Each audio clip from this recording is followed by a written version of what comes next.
Hello everyone, what is up? It is me, Ewan from What Culture Comics. Today, joined by Zoe, Zoe. because it's a Thursday, and Thursdays come after Wednesdays, and Wednesdays are when comics release. And we picked up quite a lot of books this week. I read both Jimmy Olsen and The Question. That's 2 comics, which kind of goes against the idea of there being a lot, but they were both really, really good. And you read a few as well. I hit up the DC stores. And there was also a big story that broke overnight, which involved one Captain Marvel actually beating the crap out of what we would consider to be the strongest Avenger? I would say definitely the strongest Avenger. Pre-Immortal Hulk, maybe. Well, also, when you think about the fact that the Hulk is an Avenger until he flips out, and then he's not really an Avenger. Yeah, the Hulk's not really an Avenger. He's not really an Avenger. He's that friend, like, on the outskirts of your group who occasionally you're like, Hulk's in a weird mood today, so he probably won't be joining us. Yeah, he just absorbed a man into his skin. We don't want to talk to him anyway. But yeah, this is in Captain Marvel number 12, which is the start of the new arc. I forget what the arc is. But Dark Avenger? The Dark Avenger arc. And Carol has a new, really cool, sick costume, which you pointed out actually looks a little bit like the Carnage symbiotes from Absolute Carnage. I'm hoping there's no crossover, but it has. I don't know if I just think it looks like Carnage because it's cool. Yeah, but it has the red thing in the and I associate, because of Donny Cates and Ryan Stegman, I just associate red on black face. It's just that looks like a symbiote type thing going on. But yeah, in the comic we know that Carol Danvers basically goes a little bit evil, which is new for the character, after considering the most evil things she'd done up until then is, I can't actually think of anything Civil evil. War? Yeah, Definitely Civil War. Definitely Civil War, actually. And then obviously all the terrible things that happened to her in the early 90s. But generally, she's yes, okay. Exactly. Unless she's an alcoholic or doing war crimes. Yeah, but what actually happened in this issue? Right, so it's sort of a confusing one, because anyone who's been keeping up with the series knows that issue 11 didn't finish with, like, her being like, ah ha ha ha, I'm becoming the Dark Captain She Marvel. hit a bottle into the air and zapped it? Yeah, she was having a rough time, but essentially, the very end of it shows this, her former friend turned enemy, Star, is revealed to have merged with the Reality Stone, and thus is capable of controlling reality. And I do think this is a very important final note for the issue prior, because I essentially think it's like, and then I turn her evil, because she doesn't like being evil. I think it's a very interesting avenue to go down. I'm also very surprised that they start with Thor. Yeah, because it's quite funny, because if you're actually following Donny Cates on Twitter, obviously you'll know that he is picking up Thor after Jason Aaron's run ends with King Thor. That actually ends next month, I think, which is incredible and really sad at the same time. But we do know that he's starting up with a new Thor series, and Thor is going through a massive redesign. He's going to have long, flowing, straight hair, and it looks very, very kind of Arthurian almost, It's weirdly. very classic Thor, yeah. Yeah, and so obviously with this comic actually having Captain Marvel beating the crap out of Thor and then killing him. Yeah, small note. He was on Twitter the other day and someone kind of teased, hey Donny, didn't think you're gonna be out of a job, wink wink, nudge nudge, and then he was like, what? No. And so obviously there is some sort of grand plan going on here. Probably something to do with the fact why Thor has this big redesign, I'm assuming. If he's gotten his head chopped. It's so gruesome. Look at it. It's gruesome. Just look. Bad time. Just holding up Thor's head with his. Oh, it brings emotions up in me. But yeah, how did actually Captain Marvel defeat Thor? Because if you think of, like, we know Captain Marvel is so powerful. Thor is probably on the same level, if not stronger, I would argue.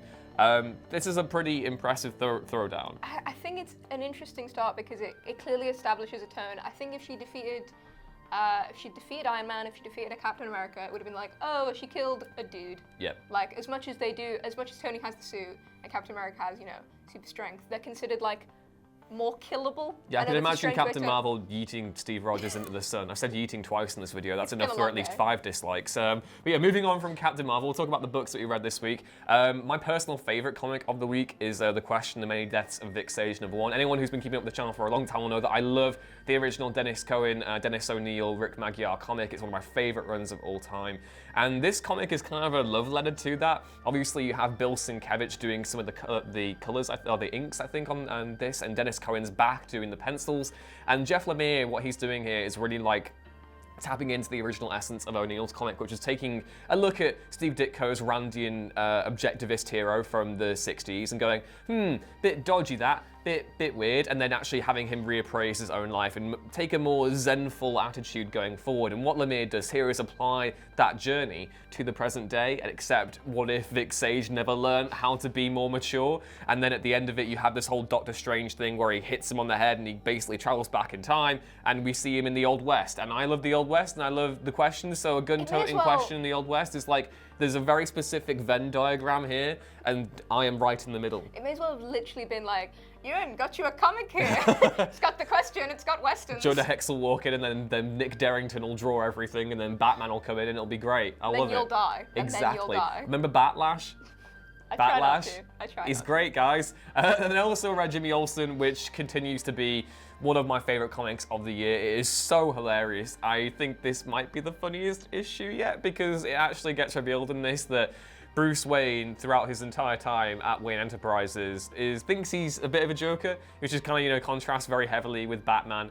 And he goes around the company making jokes that he's actually on the toilet, and then he overhears two employees washing their hands going, "Did you hear that Alfred paid me like a 20 just to laugh until I cried at one of Bruce's jokes?" And then Bruce confronts him in the Batcave straight afterwards and is like, "Alfred, how long has this been going on for? How much?" And then Alfred just pauses and goes, "Over $85,000, sir." And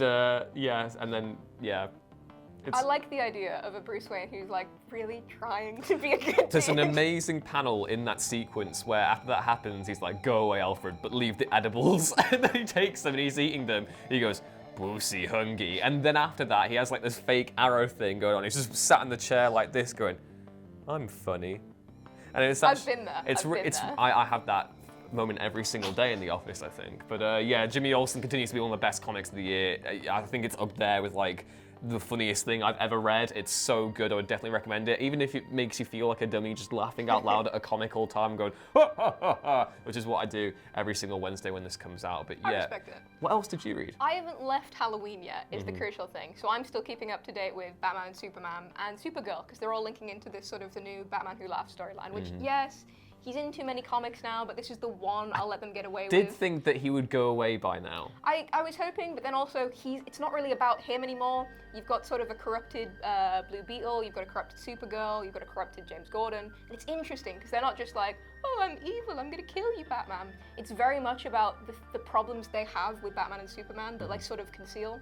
So James Gordon has a bunch of lines like, "Oh, we're just gonna kill a bunch of Robins, are we? And then hire more Robins. You know they're all children, right?" It's like, oh my God, that's the harshest line I've ever heard. James Gordon is terrifying. Whenever I've seen him, he's just constantly terrifying. He does that thing that, all those evil anime people do where the reflection goes on their glasses. This happens to Zoe at least twice a week. Yeah. After I give her feedback on an article, and it comes up when they just know that someone's going to get killed. It's a good time. Yeah, exactly. That's really terrifying because even in Black Mirror, I was like, oh my God, what the hell? And the fact that you mix that with the Dark Knight's metal stuff, which is already, I want to say fairly terrifying. I got very unnerved. It was like, there's the portion of Dark Knight's Metal which is like, oh my God, this is so epic. And the other half is like, oh my God, give me some bleach in my eyes, because it's terrifying. It very much continues in that frame.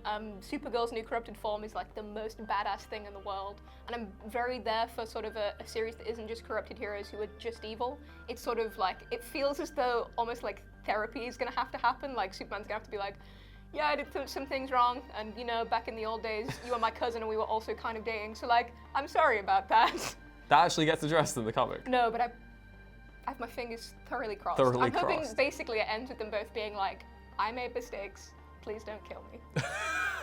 So this is all part of the year of villain stuff, Oh yeah, isn't it's it? Yeah. all leading into one huge event, which is why I'm trying to keep up with it, because it looks like it's going to be so interesting. Like, if you wanted to take a break at any point and come back, it does seem like it's very possible to do that, but at the same time, there's a clear, like, continual build-up that I'm very much here for, because I feel like often we go too quickly from event to event, so they're sort of like, something is about to happen. I'm very, very about. Yeah, I have no major interest in the Batman Who Laughs stuff, but I see the appeal of just having this horrifying, because he's a great idea. I mean, even he is kind of a bit of a Judge Death ripoff, but we'll not go into that. But I do think that, the whole visual is very impressive, and the idea of actually retaining him does have appeal. I'm curious to see how DC proceed with their events going forward, given we also have Doomsday Clock, which is wrapping up next month, which is incredible. And I'm looking forward to seeing whether or not they're actually going to legitimately, tie all these threads together, because obviously there was the whole tease in an earlier issue, the Batman Superman thing, that kind of